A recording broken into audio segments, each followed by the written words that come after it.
Hey everyone, it's Sean. I want to do a quick video here about just making your layout stand out or your collection stand out. A lot of us don't have the luxury of having a layout, so those of us who do, it's a little bit easier because you get to pick your town, how you plan everything out, your buildings, vehicles, your models, your landscaping, your technique, everything. But for those who don't have a layout, because I do myself, I won't after I move here in another month since I got moved back. But one way to make your collection really stand out is run through power. So most of you know I model Milwaukee Road and basically anything shiny.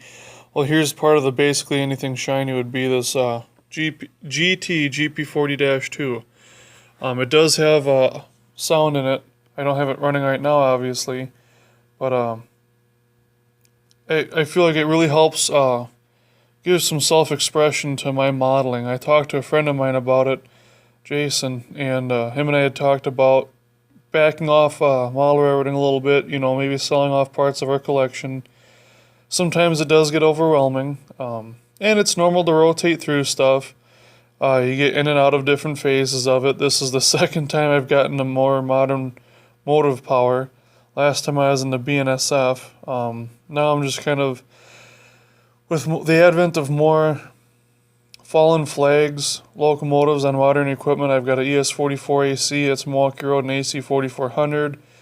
Of course, the GP38-2 over here isn't exactly outdated. I can run a little bit more modern stuff, I feel. And I don't like CPCN. I don't like the ultra modern, what I consider to be more modern road names. So if I can get a hold of more stuff like fallen flag stuff, I'd like to do that. I just don't like it when it's like the UP Heritage stuff and it's patched.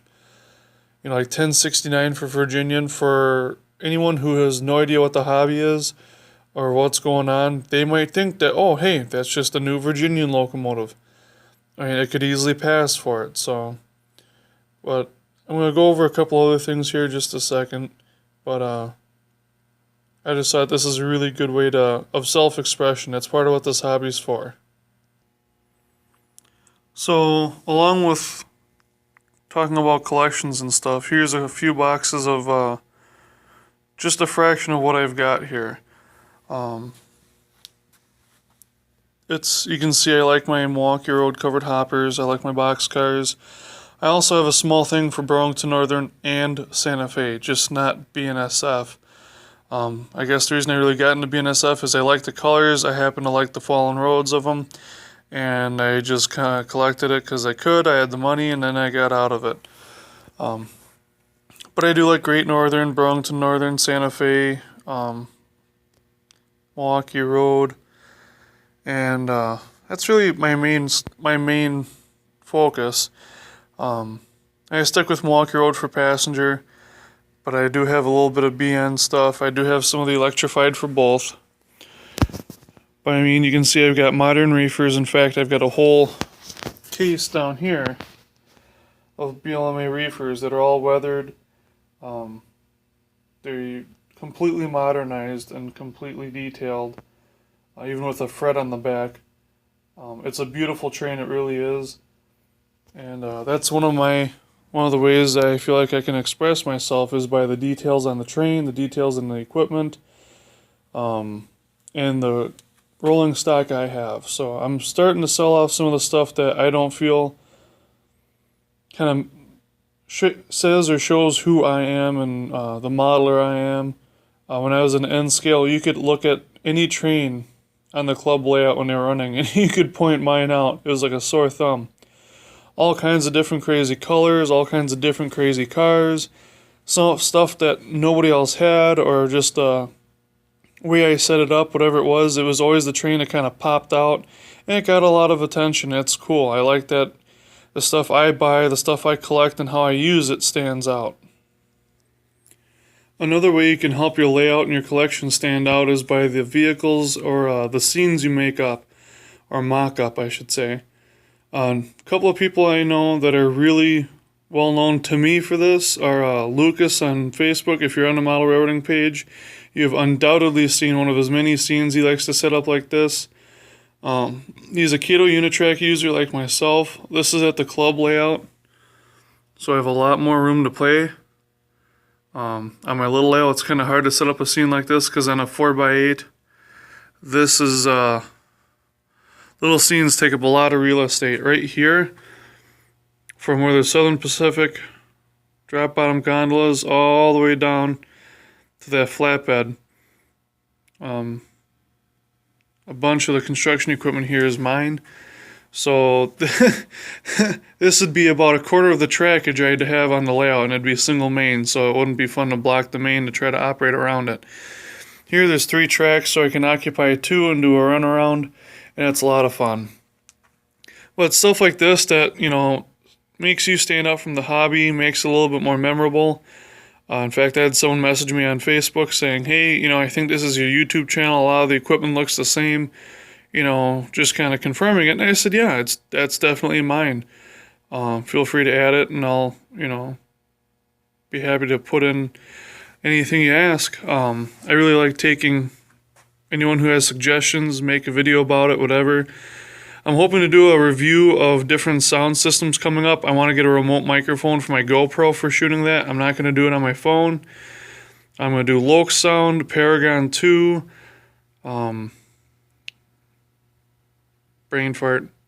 Yeah, Loc Sound, Paragon 2, Tsunami, Econami, Tsunami Steam, and a couple different variations of it. And compare them head to head, so that way you guys can really see and hear the difference. I mean, Broadway makes some awesome products. I am less than pleased with their Paragon 3 stuff so far. I've returned both of my Paragon 3 engines. I have no intentions of buying any others. I've actually canceled a few orders for other stuff I had that was coming out. And I'm not sure of what to think for the EMCs coming out later this year. The Santa Fe, those have always been a dream purchase for me in brass, but now they're coming out in plastic. Well, we'll see what happens. You can see I've got a nice setup here. I've got my dozer. I've got my own little truck here that I bought. I forget who made that, if it was Bush or Brawa or Herpa, I think. All this stuff I bought at my local hobby shop or at a train show at some point. Even got a Plymouth and a Mini Cooper. And even my car collection in HO scale, 1/87th, is definitely me. I mean, I don't buy anything I wouldn't buy. And I've got that little semi there. But I really like doing stuff like this. I don't do it often, but now because I'm on third shift, because I've got access to a club 24/7, I can set this stuff, leave it up for a little bit, take some pictures, run around it, and have fun for a few hours, like I am tonight. And it's not getting in anybody's way. It's not, you know, during daylight hours when people are in and out of here.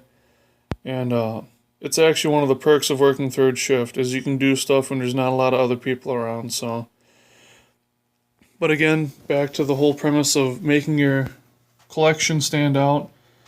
I mean, it's one of the few things we can really take pride in our lives, that we can make, that we can afford to make different from anybody else's. Lucas does a lot of modifications where he'll extend frames, change out the parts, the truck beds and accessories. I know my friend Rich does the same thing. He actually took a high rail truck that was brass and just completely destroyed it and rebuilt it like new, all his own. I mean, it really stands out from the rest. So I think that's just awesome. Like I said, with the collection of cars, your locomotives, with your equipment, everything, you can really make this hobby stand out for you. And I think that's what's really great about model railroading. You can do it yourself, you can collect it that way, you can have someone else do it for you. I've got several friends who do all my custom work for me because I don't have the time or the skill or the patience to do it. And I just buy cool stuff as I come across it and make an excuse for it. So, but that's enough for my rambling on.